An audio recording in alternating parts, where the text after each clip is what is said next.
a comprehensive look at trends, fund profiles, and more in Exploring ETFs. Hi, everyone. Welcome to Exploring ETFs. I'm Neena Mishra, and today we are talking about Chinese tech stocks and ETFs that have been red hot lately, even as the Magnificent Seven here in the US have lost some of their shine. So, the Hang Seng Tech Index, which tracks the 30 largest tech stocks listed in Hong Kong, that is up about 30% year to date, and it's just mid February. Investors have been piling into these stocks since DeepSeek's breakthrough.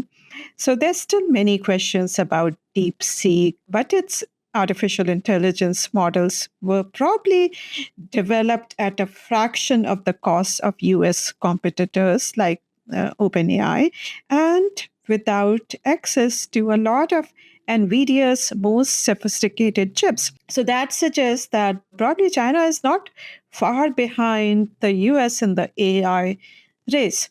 Then this week on Monday, Chinese President Xi Jinping, he met with the tech leaders, and that signaled that Beijing's regulatory crackdown on the technology sector, which began in 2020, may be over now.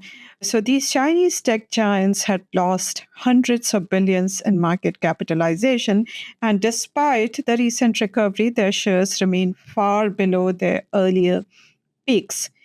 And then Goldman Sachs yesterday raised its price target for Chinese stocks. And they estimate that AI adoption could boost earnings growth and potentially bring in 200 billion in inflows. Alibaba is the biggest winner, and its stock has surged more than 50% year to date, and that is thanks in part to its AI partnership with Apple to roll out iPhone makers' AI features in China. And then remember Jack Ma, Alibaba's founder, he and his companies, they were at the forefront of Beijing's crackdown after he gave a speech critical of the government. So Jack Ma was largely absent public view in recent years, but he was in the front row at yesterday's meeting.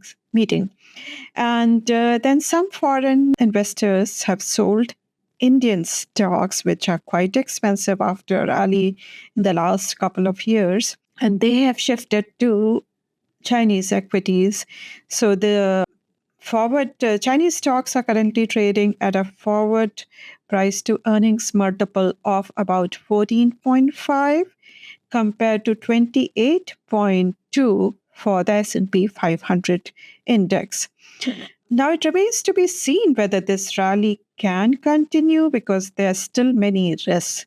And the biggest risk is trade wars and President Trump's tariffs on Chinese imports to the US. And then within China, there are many macroeconomic factors, property slump, deflationary pressures in the economy, youth unemployment, and a general lack of consumer confidence. So many structural problems. And Goldman Sachs also, while raising their price target, warned that forceful policy stimulus is still required to address these deep-rooted macroeconomic challenges and drive sustainable gains. So remember last year in around September, October, Chinese stocks had surged after policymakers unleashed a sweeping stimulus bazooka to boost growth. And billionaire investor David Tepper had told CNBC that he was very bullish on Chinese equities and he had bought everything related to China. Now, let's take a look at three ETFs. So, the one which is in focus this year in particular is by CraneShares CSI China Internet ETF. KWEB is the ticker. It holds 31 Chinese internet companies that are listed either in Hong Kong are in the US, has 7.8 billion in assets and charges an expense ratio of 70 basis points. If you want to learn more about this ETF, you can go to the quote page on Zacks.com, read our research report articles using the link. You can go to CraneShares webpage for this ETF. So securities that are trading in Hong Kong or on Nasdaq or New York Stock Exchanges. You can read the research, which is quite impressive. These are the top holdings. Alibaba is at the top, then Tencent, Meituan, PDD Holdings, well-known Chinese internet companies. The second ETF that I'm highlighting also holds Chinese technology companies. This is more diversified, so it has about 150 holdings, much smaller compared to KWeb, 844 million in assets, slightly cheaper, 65 basis points. So again, you can go to the code page on Zacks.com, and from there you can go to the Invesco web page for this ETF. This holds A shares, B shares, which are included in FTSE China Technology Capped Index. Looking at the portfolio, you will see similar holdings, but Tencent is at the top here, and PDD, Meituan, Baidu, these are among other top holdings. The third one, which I'm highlighting, is the broader China ETF. So not only technology companies, but all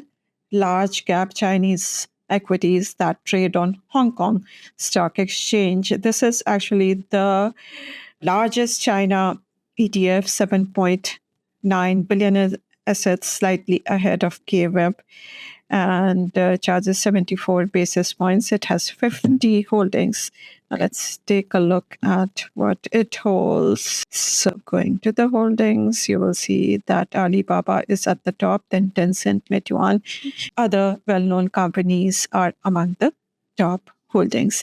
Now let's take a look at the performance over the past year. So over the past year, these three ETFs, they have significantly outperformed the S&P 500 index, but the broader ETF FXI is at the top with a gain of 57%.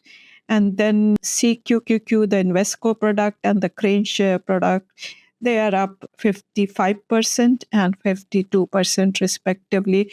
You see this big surge here in October after that after those stimulus measures were announced and David Tepper announced his holding, and then stocks sold off again. And then this year, after DeepSeek's release, they have been rising again.